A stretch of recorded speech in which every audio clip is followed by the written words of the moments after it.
the consort of the King of Martyrs.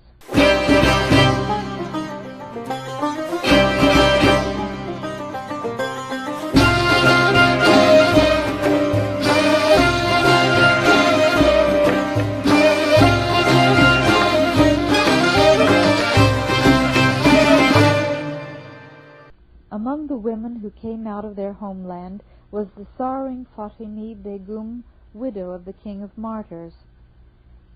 She was the holy leaf of the tree of God. From her earliest youth she was beset with uncounted ordeals. First was the disaster which overtook her noble father in the environs of Badasht, when, after terrible suffering, he died in a desert caravanserai, died hard, helpless, and far from home. The child was left an orphan and in distress until, by God's grace, she became the wife of the King of Martyrs. But since he was known everywhere as a Baha'I, was an impassioned lover of Baha'u'llah, a man distracted, carried away, and since Nasiruddin Shah thirsted for blood, the hostile lurked in their ambush, and every day they informed against him and slandered him afresh, started a new outcry, and set new mischief afoot. For this reason his family was never sure of his safety for a single day, but lived from moment to moment in anguish, foreseeing and dreading the hour of his martyrdom. Here was the family everywhere known as Baha'is, their enemies stony-hearted tyrants, their government inflexibly, permanently against them, their reigning sovereign rabid for blood. It is obvious how life would be for such a household. Every day there was a new incident, more turmoil, another uproar, and they could not draw a breath in peace. Then he was martyred. The government proved brutal and savage to such a degree that the human race cried out and trembled. All his possessions were stripped away and plundered, and his family lacked even their daily bread. Fatimi spent her nights in weeping till dawn broke. Her only companions were tears. Whenever she gazed on her children she would sigh, wearing away like a candle in devouring grief. But then she would thank God, and she would say, quote, "Praised be the Lord, these agonies, these broken fortunes are on Baha'u'llah's account, for his dear sake," unquote. She would call to mind the defenseless family of the martyred Hussein, and what calamities they were privileged to bear in the pathway of God. And as she pondered those events, her heart would leap up, and she would cry, "Praise be to God, we too have become companions of the Prophet's household." Footnote: Gibbon writes of the Imam Hussein's martyrdom and the fate of his household that, in a distant age and climate, the tragic scene will awaken the sympathy of the coldest reader. End of footnote. Because the family was in such straits, Baha'u'llah directed them to come to the most great prison, so that, sheltered in these precincts of abounding grace, they might be compensated for all that had passed. Here for a time she lived, joyful, thankful, and praising God, and although the son of the King of Martyrs, Mirza Abdul-Hussein, died in the prison, still his mother, Fatimi, accepted this, resigned herself to the will of God, did not so much as sigh or cry out, and did not go into mourning. Not a word did she utter to bespeak her grief. This handmaid of God was infinitely patient, dignified and reserved, and at all times thankful. But then Baha'u'llah left the world, and this was the supreme affliction, the ultimate anguish, and she could endure no more. The shock and alarm were such that, like a fish taken from the water, she writhed on the ground, trembled and shook as if her whole being quaked, until at last she took leave of her children and she died. She rose up into the shadowing mercy of God, and was plunged in an ocean of light. Unto her be salutations and praise, compassion and glory. May God make sweet her resting place with the outpourings of his heavenly mercy. In the shade of the divine lote tree may he honor her dwelling. Footnote: the Sadratul Muntaha, translated inter alia as the Sidra tree, which marks the boundary, and the lote tree of the extremity. It is said to stand at the loftiest point in paradise, and to mark the place beyond which neither men nor angels can pass. In Baha'I terminology, it refers to the manifestation of God. End of footnote. Shamsu'd-Duhá.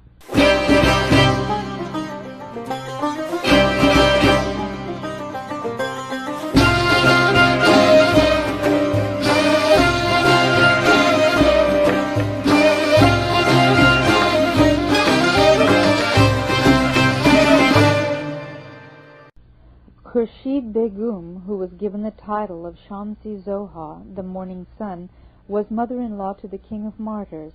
This eloquent, ardent handmaiden of God was the cousin on her father's side of the famous Muhammad Baqir of Isfahan, widely celebrated as chief of the ulamas in that city. When still a child, she lost both her parents and was reared by her grandmother in the home of that famed and learned Mujtahid, and well trained in various branches of knowledge, in theology, sciences, and the arts.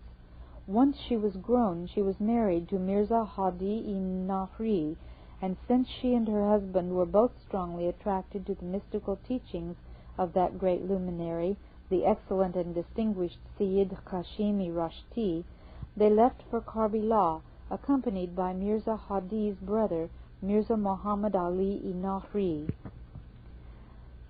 Footnote: Sayyid Kazim-i-Rashti was a forerunner of the Bab and co-founder of the Sheikhi school.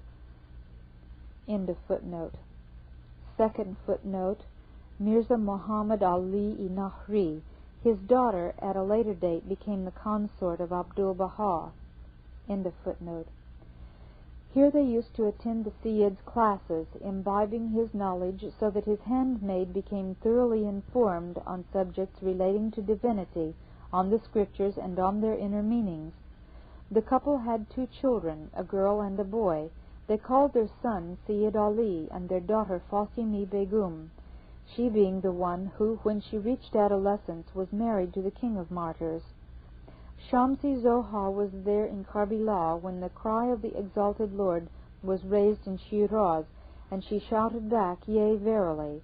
As for her husband and his brother, they immediately set out for Shiraz, for both of them, when visiting the shrine of Imam Hussein, had looked upon the beauty of the primal point, the Bab. Both had been astonished at what they saw in that transplendent face, in those heavenly attributes and ways, and had agreed that one such as this must indeed be some very great being. Accordingly, the moment they heard of his divine summons, they answered, "Yea, verily," and they burst into flame with yearning love for God. Besides, they had been present every day in that holy place where the late Sayyid taught, and had clearly heard him say, quote, "The advent is nigh, the affair most subtle, most elusive. It behoves each one to search, to inquire, for it may be that the promised one is even now present among men, even now visible, while all about him are heedless, unmindful, with bandaged eyes, even as the sacred traditions have foretold." Unquote. When the 2 brothers arrived in Persia, they heard that the Bab had gone to Mecca on a pilgrimage. Sayyid Muhammad Ali therefore left for Isfahan, and Mirza Hadi returned to Karbala.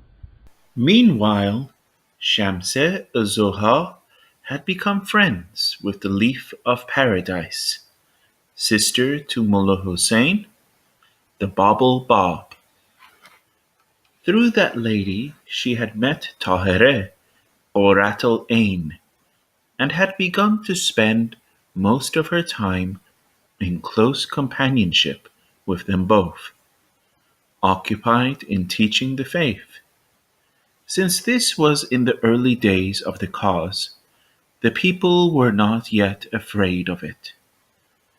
From being with Tahireh, Shams profited immeasurably, and was more on fire with the faith than ever. She spent 3 years in close association with Tahireh in Karbala. Day and night she was stirred like the sea by the gales of the All-Merciful, and she taught with an eloquent tongue. As Tahireh became celebrated throughout Karbala, and the cause of His Supreme Holiness the Bab spread all over Persia, the latter-day ulamas arose to deny, to heap scorn upon, and to destroy it. They issued a fatwa, or judgment, that called for a general massacre.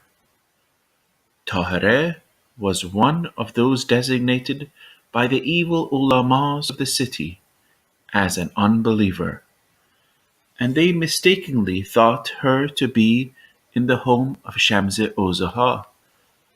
They broke into Shams's house, hemmed her in, abused and vilified her, and inflicted grievous bodily harm. They dragged her out of the house and through the streets of the bazaar. They beat her with clubs, they stoned her, they denounced her in foul language, repeatedly assaulting her. While this was going on, Haji Sayyid Mehdi, the father of her distinguished husband, reached the scene. "This woman is not Tahireh," he shouted at them, but he had no witness to prove it. And the Farishes, the police, and the mob would not let up. Then, through the uproar, a voice screamed out, "They have arrested the Qurratul Ain." At this, the people abandoned Shamsu'd-Duhá. Guards were placed at the door of Tahireh's house, and no one was allowed to enter or leave, while the authorities waited for instructions from Baghdad and Constantinople. As the interval of waiting lengthened out, Tahireh asked for permission to leave for Baghdad. "Let us go there ourselves," she told them. "We are resigned to everything. Whatever happens to us is the best that can happen and the most pleasing." With government permission, Tahireh, the Leaf of Paradise, her mother, and Shamsu'd-Duhá all left Karbala and traveled to Baghdad. But the snake-like mass of the populace followed them for some distance, stoning them from a little way off. When they reached Baghdad, they went to live at the house of Sheikh Muhammad-i-Shibli, the father of Muhammad Mustafa. And since many crowded the doors, there was an uproar throughout that quarter, so that Tahireh transferred her residence elsewhere, to a lodging of her own, where she continually taught the faith and proclaimed the word of God. Here the ulamas, sheikhs, and others would come to listen to her, asking their questions and receiving her replies. And she was soon remarkably well known throughout Baghdad, expounding as she would the most recondite and subtle of theological themes. When word of this reached the government authorities, they conveyed Tahireh, Shamsu'd-Duhá, and the Leaf to the house of the Mufti, and here they remained 3 months, until word as to their case was received from Constantinople. During Tahireh's stay at the Mufti's, much of the time was spent in conversations with him, in producing convincing proofs as to the teachings, analyzing and expounding questions relative to the Lord God, discoursing on the resurrection day, on the balance and the reckoning, unraveling the complexities of inner truths. One day, the Mufti's father came in and belabored them violently and at length. This somewhat discomfited the Mufti, and he began to apologize for his father. Then he said, "Your answer has arrived from Constantinople. The sovereign has set you free, but on condition that you quit his realms." The next morning they left the Mufti's house and proceeded to the public baths. Meanwhile, Sheikh Muhammad-i-Shibli and Sheikh Sultana-i-Arab made the necessary preparations for their journey, and when 3 days had passed, they left Baghdad, that is, Tahireh, Shamsu'd-Duhá, the Leaf of Paradise, the mother of Mirza Hadi, and a number of Sayyids from Yazd set out for Persia. Their travel expenses were all provided by Sheikh Muhammad. They arrived at Kermanshah, where the women took up residence in one house, the men in another. The work of teaching went on at all times, and as soon as the ulamas became aware of it, they ordered that the party be expelled. At this the district head with a crowd of people broke into the house and carried off their belongings. Then they seated the travelers in open howdahs and drove them from the city. When they came to a field, the muleteers set them down on the bare ground and left, taking animals and howdahs away, leaving them without food or luggage and with no roof over their heads. Tahireh thereupon wrote a letter to the governor of Kermanshah. "We were travelers," she wrote, "guests in your city. Honor thy guest, the Prophet says, though he be an unbeliever. Is it right that a guest should be thus scorned and despoiled?" The governor ordered that the stolen goods be restored, and that all be returned to the owners. Accordingly, the muleteers came back as well, seated the travelers in the howdahs again, and they went on to Hamadan. The ladies of Hamadan, even the princesses, came every day to meet with Tahireh, who remained in that city 2 months. There she dismissed some of her traveling companions, so that they could return to Baghdad. Others, however, accompanied her to Ghazvin. As they journeyed, some horsemen, kinsfolk of Tahireh's, that is, her brothers, approached. "We have come," they said, "at our father's command, to lead her away alone." But Tahireh refused, and accordingly the whole party remained together until they arrived in Ghazvin. Here Tahireh went to her father's house, and their friends, those who had ridden and those who had travelled on foot, put up at the caravanserai. Mirza Hadi, the husband of Shamsu'd-Duhá, had gone to Maku seeking out the Bab. On his return he awaited the arrival of Shams in Ghazvin, after which the couple left for Isfahan, and when they reached there, Mirza Hadi journeyed on to Badasht. In that hamlet and its vicinity he was attacked, tormented, even stoned, and was subjected to such ordeals that finally, in a ruined caravanserai, he died. His brother Mirza Muhammad Ali buried him there along the roadside. Shamsu'd-Duhá remained in Isfahan. She spent her days and nights in the remembrance of God and in teaching His cause to the women of that city. She was gifted with an eloquent tongue. Her utterance was wonderful to hear. She was highly honored by the leading women of Isfahan, celebrated for piety, for godliness, and the purity of her life.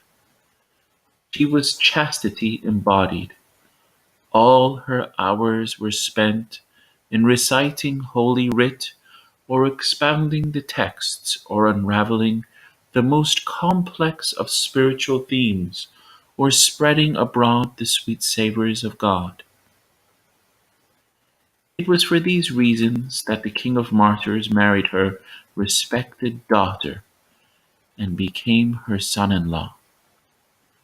And when Shams went to live in his princely house, day and night the people thronged its doors, for the leading women of the city, whether friends or strangers, whether close to her or not, would come and go, for she was a fire lit by the love of God, and she proclaimed the word of God with great ardor and verve, so that she became known among the non-believers as Fatimeh, the Baha'is Lady of Light. And so time passed until the day when the she-serpent and the wolf conspired together and issued a decree, a fatwa that sentenced the King of Martyrs to death. They plotted as well with the governor of the city, so that among them they could sack and plunder and carry off all that vast treasure he possessed. Then the Shah joined forces with those two wild animals, and he commanded that the blood of both brothers, the King of Martyrs and the beloved of martyrs, be spilled out. Without warning, those ruthless men, the she-serpent, the wolf, and their brutal Farashes and constabulary, attacked.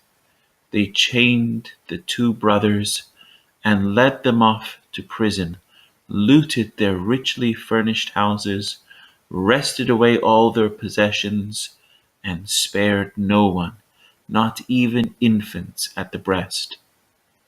They tortured, cursed, reviled, mocked, beat the kin and others of the victim's household, and would not stay their hands. In Paris, Zilus Sultan related the following, swearing to the truth of it upon his oath. Many and many a time I warned those two great scions of the Prophet's house, but all to no avail. And the last I summoned them one night, and with extreme urgency I told them in so many words, Gentlemen, the Shah has 3 times condemned you to death.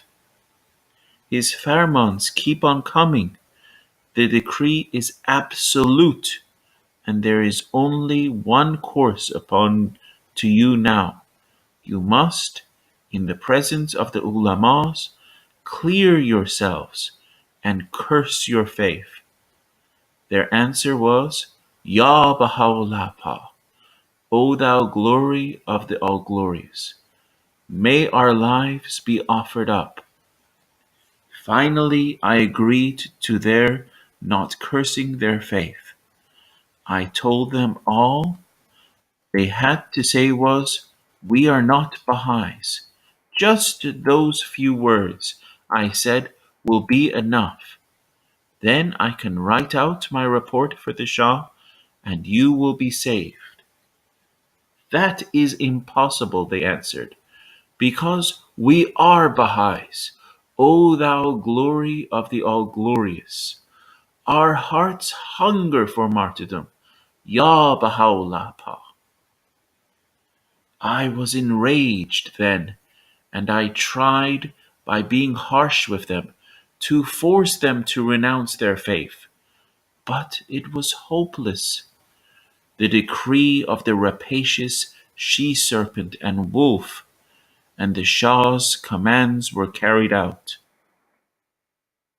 After those two were martyred, Shamsu'd-Duhá was hunted down and had to seek a refuge in our brother's house.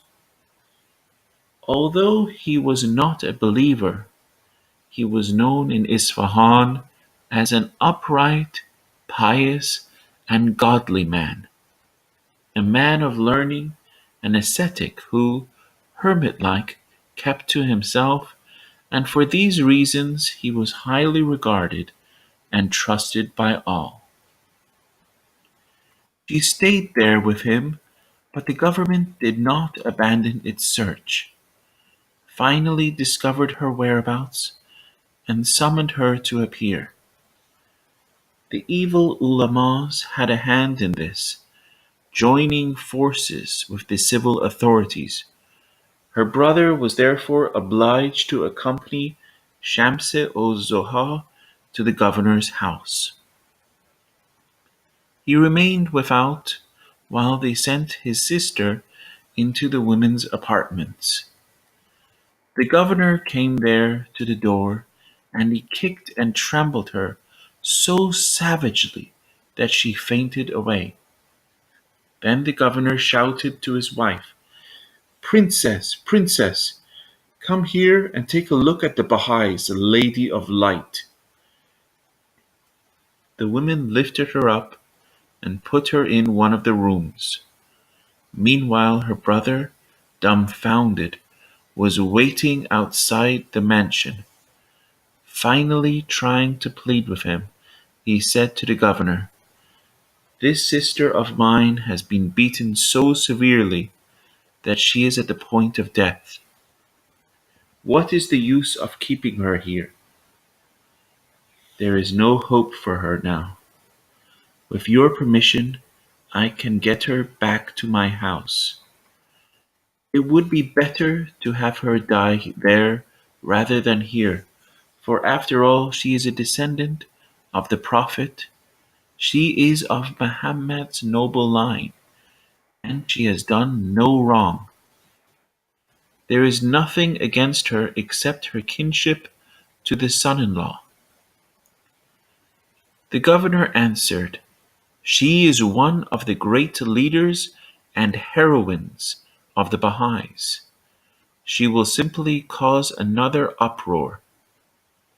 The brother said, "I promise you that she will not utter a word. It is certain that within a few days she will not even be alive. Her body is frail, weak, almost lifeless, and she has suffered terrible harm." Since the brother was greatly respected and trusted by high and low alike, the governor released Shamsu'd-Duhá in his custody, letting her go. She lived for a while in his house, crying out, grieving, shedding her tears, mourning her dead. Neither was the brother at peace, nor would the hostel leave them alone. There was some new turmoil every day, and public clamor. The brother finally thought it best to take Shamsa away on a pilgrimage to Mashhad, hoping that the fire of civil disturbances would die down. They went to Mashhad and settled in a vacant house near the shrine of the Imam Reza. Because he was such a pious man, the brother would leave every morning to visit the shrine, and there he would stay, busy with his devotions until almost noon.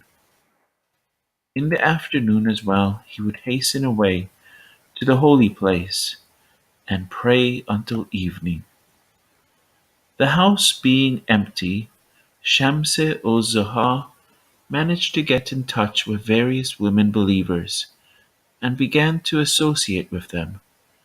And because the love of God burned so brightly in her heart, she was unable to keep silent, so that during those hours when her brother was absent, the place came alive.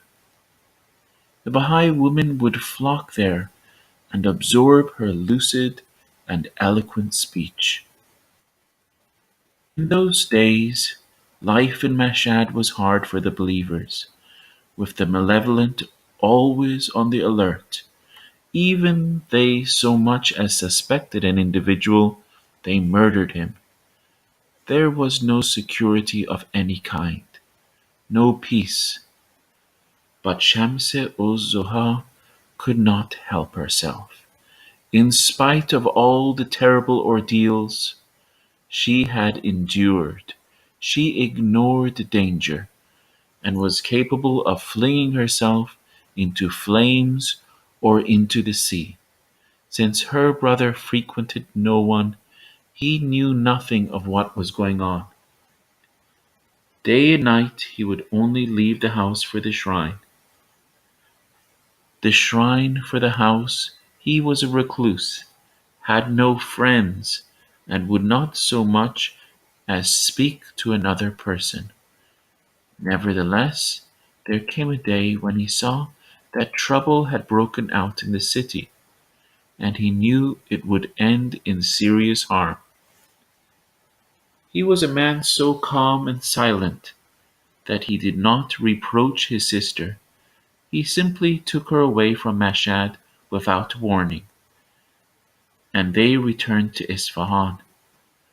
Here he sent her to her daughter, the widow of the King of Martyrs, for he would no longer shelter her under his roof. Shamsu'd-Duhá was thus back in Isfahan, boldly teaching the faith and spreading abroad the sweet savours of God. So vehement was the fiery love in her heart that it compelled her to speak out whenever she found a listening ear. And when it was observed that once again the household of the King of Martyrs was about to be overtaken by calamities, and that they were enduring severe afflictions there in Isfahan, Baha'u'llah desired them to come to the most great prison. Shamsu'd-Duhá, with the widow of the King of Martyrs and the children, arrived in the Holy Land. Here they were joyously spending their days, when the son of the King of Martyrs, Mirza Abdul-Hussein, as a result of the awful suffering he had been subjected to in Isfahan, came down with tuberculosis and died in Akka. Shamsu'd-Duhá was heavy of heart. She mourned his absence. She wasted away with longing for him. And it was all much harder, because then the supreme affliction came upon us, the crowning anguish. The basis of her life was undermined. Candle-like, she was consumed with grieving. She grew so feeble that she took to her bed, unable to move. Still she did not rest, nor keep silent for a moment.